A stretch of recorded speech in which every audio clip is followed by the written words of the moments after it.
Assalamualaikum warahmatullahi wabarakatuh. Baiklah teman-teman, di sini kita akan sedikit membahas pretest sebelum masuk ke materi dalam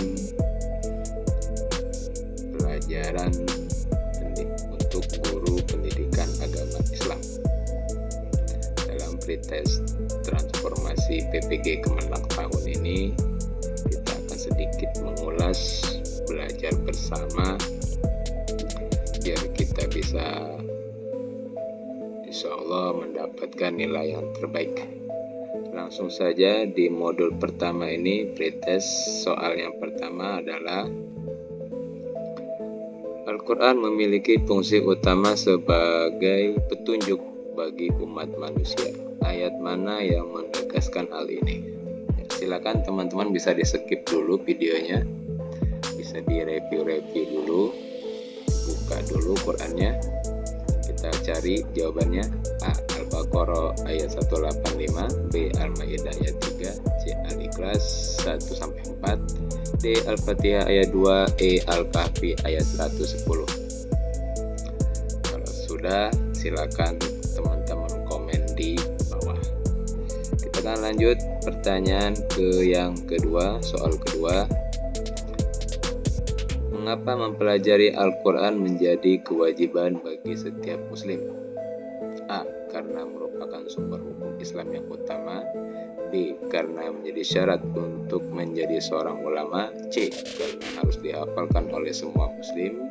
D. Karena tidak boleh diterjemahkan ke dalam bahasa lain. Atau E. Karena menjadi tradisi turun-temurun dalam masyarakat Islam. Silakan teman-teman dipikir dulu. Kalau sudah tahu jawabannya, silakan teman-teman keep dan komen di bawah. Kita lanjut ke soal nomor 3. Salah satu dalil yang menunjukkan kewajiban mengajarkan Al-Quran adalah terjemah sabda Rasulullah Shallallahu Alaihi Wasallam. A. Barang siapa membaca satu huruf dari kitab Allah, maka baginya satu kebaikan. B. Sebaik-baik kalian adalah yang mempelajari Al-Quran dan mengajarkannya. C. Al-Quran adalah cahaya bagi orang-orang yang beriman. D. Bacalah Al-Quran karena ia akan menjadi syafaat bagi pembacanya. Atau E. Barang siapa yang tidak membaca Al-Quran, maka ia bukan bagian dari umatku. Silakan di pause dulu teman-teman videonya.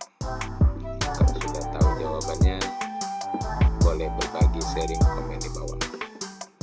Kita akan lanjut ke soal yang keempat. Apa yang membedakan ayat muhkam dan ayat mutasyabbih? A. Ayat muhkam memiliki makna yang jelas dan tegas, sedangkan ayat mutasyabbih memiliki makna yang samar. B. Ayat muhkam berisi kisah para nabi, sedangkan ayat mutasyabbih berisi hukum-hukum syariat. C. Ayat muhkam hanya ada dalam surat Makkiyah, sedangkan ayat mutasyabbih ada dalam surat Madaniyah. D. Ayat muhkam bisa ditafsirkan siapa saja, sedangkan ayat mutasyabbih hanya bisa ditafsirkan oleh para nabi. Atau E. Ayat muhkam hanya ada dalam juz amma, sedangkan ayat mutasyabbih dalam surat lain. Silakan teman-teman di pause dulu. Kalau sudah tahu jawabannya, segera komen di bawah. Kita akan lanjut ke soal yang kelima.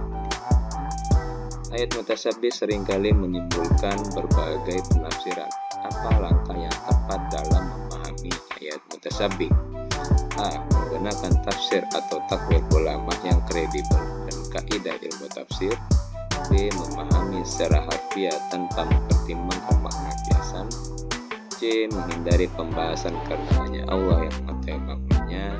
D. Mengikuti pendapat mayoritas tanpa mengkaji lebih lanjut. Atau E. Menyesuaikan makna ayat mutasyabbih dengan perkembangan zaman tanpa batasan. Baiklah teman-teman, sekian soal yang bisa kita pelajari bersama, Bu.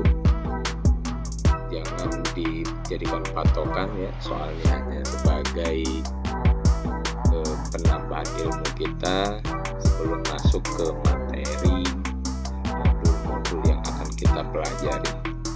Baiklah, kalau video ini bermanfaat, segera subscribe.